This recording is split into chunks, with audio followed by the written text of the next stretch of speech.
रज़ा रूमी साहब, इमरान खान जितने भी मकबूल लीडर क्यों ना हो, पार्टी के अंदरूनी इख्तलाफात अगर इस जगह पर आ जाए कि एक सैचुरेशन पॉइंट बन जाए, भुट्टो साहब भी मकबूल रहे हैं, नवाज शरीफ साहब भी मकबूल रहे, रिकॉर्ड मैंडेट था, फिर भी पार्टियां तकसीम हुई या इख्तलाफी लोग अलग होकर ग्रुप्स बना के उसमें चले गए।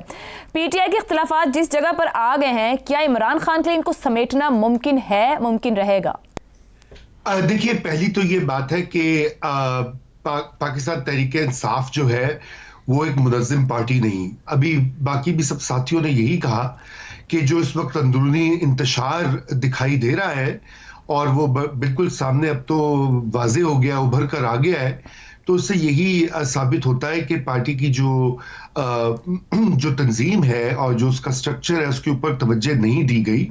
और ये यही वजह कि मुख्तलिफ ग्रुप और मुख्तलिफ टोलियां जो हैं वो अपनी अपनी पावर स्ट्रगल में लगी हुई हैं। तो ये तो एक अमूमी सूरत हाल है। मगर क्या इमरान खान निकल कर इसको कंट्रोल कर लेंगे? बिल्कुल कर लेंगे। उसकी वजह यह है कि पाकिस्तान तहरीक इंसाफ जो है वो असल में इमरान खान की ज़ात और उनकी जो शख्सियाती करिश्मा है जिसे कहा जाता है अंग्रेजी में, उसके गिर्द घूमती है।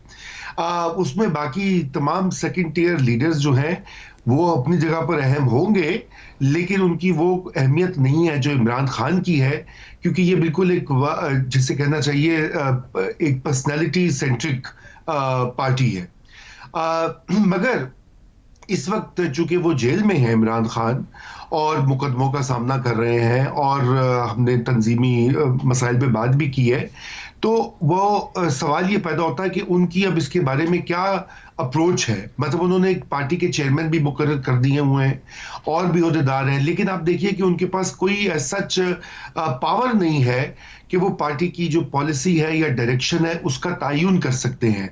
यानी बैरिस्टर गौहर जो है वो बिल्कुल इस पूरी मंजरनामे में अगर आप देखें पिछले 7-8 दिनों से जो हो रहा है तमाशा, उसमें बैरिस्टर गौहर की क्या अप्रोच है। बस मैंने उनका एक ही ट्वीट वो देखा कि जी अब वो हम एक ही पार्टी की आवाज होगी और कोई अपने बयानात नहीं देगा। वो पहले भी इस तरह की बातें कर चुके हैं, मगर उसका कोई खास असर नहीं हुआ। तो पहली तो ये बात है कि अगर इमरान खान ये सीरियस हैं कि उनकी पार्टी जो है वो उनकी गैर मौजूदगी में या वो उनके जेल में होने की वजह से जो है वो चलती रहे, उस अपनी सियासत को आगे बढ़ाती रहे, तो उनको एम्पावर करना होगा इन लोगों को, ताकि ये फैसला साजी जो अमल है और जो भी इस्टेब्लिशमेंट से बात करनी है, सियासी कुव्वतों से बात करनी है, तहरीक करनी है, नहीं करनी है, पार्लियामेंट में क्या रोल होना है क्या नहीं होना, ये आप उनके हवाले करें। लेकिन उनके हवाले नहीं किया जाता और जो साइड पर लोग हैं वो सामने आ जाते हैं। फिर एक तो ये सेंट्रल पार्टी के लोग हैं, फिर दूसरा ये खैबर पख्तूनख्वा के अंदर जो ग्रुप बंदी है। अब आप देखिए कि अली अमीन गंडापुर जो है वो तैमूर झगड़ा के ऊपर कैसे कैसे वो इल्जामात लगाए गए हैं, उनको वो लेटर बाकायदा भेजा गया, उन्होंने उसको शेयर भी कर दिया, उसमें एक अच्छी खासी चार्जशीट है। अब झगड़ा जो है वो एक कॉम्पिटेंट शख्स है, सभी लोग मोतरफ हैं, चाहे वो पीटीआई की सियासत से इत्तफाक करें के ना करें, वो एक कॉम्पिटेंट और समझदार शख्स है। मगर उनको भी बिल्कुल जिसे कहते हैं अली अमीन गंडापुर ने साइडलाइन किया हुआ है। तो फिर गंडापुर साहब तो अपने एमएनएस को भी साजिशी कह रहे हैं, वो तो बहुत कुछ कर रहे हैं और कह रहे हैं, वो किसके लिए काम कर रहे हैं? तो वो अब देखे ना, अब मसला यही हो रहा। अच्छा, फिर तो एक और ग्रुप था पहले, आपके इल्म में वो खान साहब की अहलिया के पीछे भी लोग चल रहे थे, उनकी बहनें भी हैं मैदान में। तो एक दिखाई दे रहा है, एक इंतशार जो है वो बड़ा क्लियर दिखाई दे रहा है और यकीनन ये उनकी खान साहब की जो रिहाई की कोशिशें हैं, ये उसके लिए एक अच्छी खबर नहीं है, क्योंकि यहाँ पर कोई एक दूसरे के ऊपर भी कोई वो एतमाद आपस में भी ट्रस्ट डेफिसिट बहुत ज्यादा लीडर्स में दिखाई दे रहा है। ज़ैगम खान साहब, एक तो ये फरमाइएगा क्या मामलात इमरान खान के हाथ में हैं, उनके हाथ से निकलने लगे, किस हद तक वो फैसला साज हैं इस वक्त अपने मामलात के?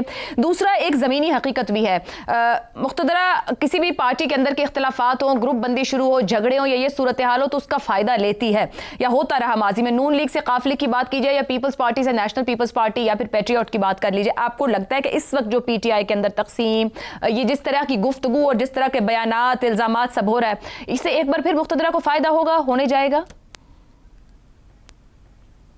मुख्तदरा को तो इस सूरत हाल से फ़ायदा हो रहा है, क्योंकि इस वक्त सूरत हाल ये है कि जिसको कहते हैं जूतों में दाल बटना, कि जूतों में दाल बट रही है।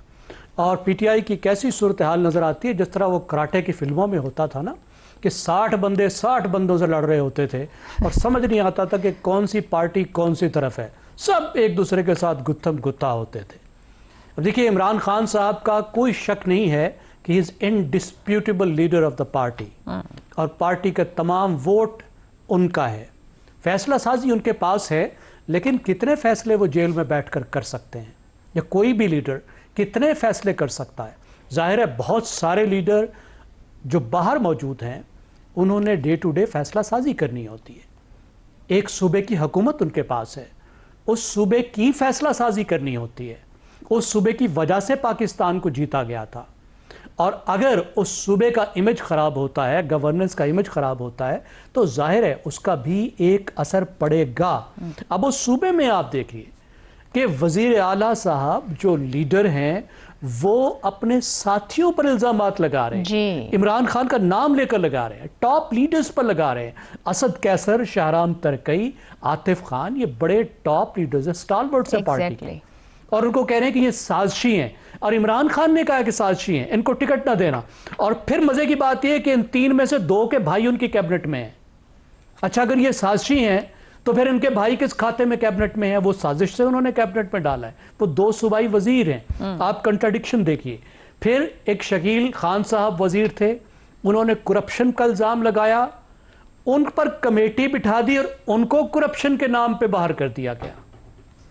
तैमूर झगड़ा साहब की बात आई, जो शायद वाहिद ऐसे लीडर हैं जो रिप्लेस कर सकते हैं गंडापुर साहब को, क्योंकि वो कैरिज्मेटिक भी हैं, काबिल भी हैं और एफिशिएंट भी हैं, और उनके साथ लोग भी हैं, और उनका पत्ता किस तरीके से काटा जा रहा है। तो एक आपको नज़र आता है कि एक महलाती साजिशें जैसे होती हैं, और ये वहीं पर होती हैं जहां पे बादशाहत होती है। अब हमारी पार्टियों में भी तो माशाल्लाह बादशाह है ना, एक बादशाह बैठा है, सारी ताकत उसके पास है, सब फैसले उसने करने हैं, लेकिन बादशाह को देवता तो नहीं होता ना, ओमनीसेंट तो नहीं होता, हर इंफॉर्मेशन तो उसके पास नहीं आ रही होती, और ख़ास तौर पे अगर बादशाह सलामत जिंदान में हो तो सब इंफॉर्मेशन ना आ सकती है, ना फैसला कर सकते हैं। तो पीठ पीछे फिर इतनी बड़ी साजिशों के अंबार लग जाते हैं, हर कोई अपनी अहमियत बनाने के लिए, अपनी पोजीशन जमाने के लिए। ज़ैगम साहब, ये साजिशों के अंबार इमरान खान को फायदा देंगे, नुकसान देंगे, और ये खुद उनकी अपनी वजह से होगा या फिर उनके इस चुनाव की वजह से होगा जिन लोगों के पास बाहर जिम्मेदारियां हैं? मेरा ख्याल है इमरान खान साहब को इस पर परेशानी होगी और होनी चाहिए।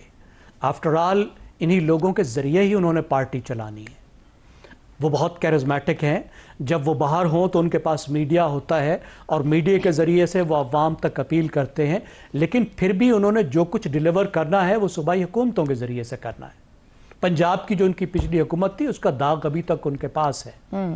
तो एक इनएफिशिएंट गवर्नमेंट और एक इनएफिशिएंट सेकेंडरी लीडरशिप जो आपस में लड़ रही हो और एक दूसरे पे करप्शन के इल्ज़ाम लगा रही हो, एक पार्टी जो करप्शन के खिलाफ प्लेटफॉर्म पे खड़ी है, उसमें एक दूसरे पर करप्शन की चार्जशीट हो रही हो, करप्शन की तहकीकें हो रही हों, जर्नलिस्टों को कहानियां बताई जा रही हों, जूसी वी लागर्स जो हैं वो अपनी एक दुनिया बनाए हुए हों, अपने ढोल पीट रहे हों, तो अगर पार्टी का इमेज खराब होगा तो इमरान खान के लिए उसमें मुश्किलात में इजाफा होगी। आखिर में देखिए 2 चैलेंजेस हैं अगर आप इनको देखें।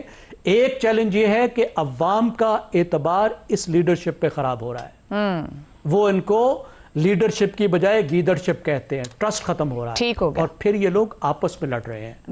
दुरुस्त हो गया जी।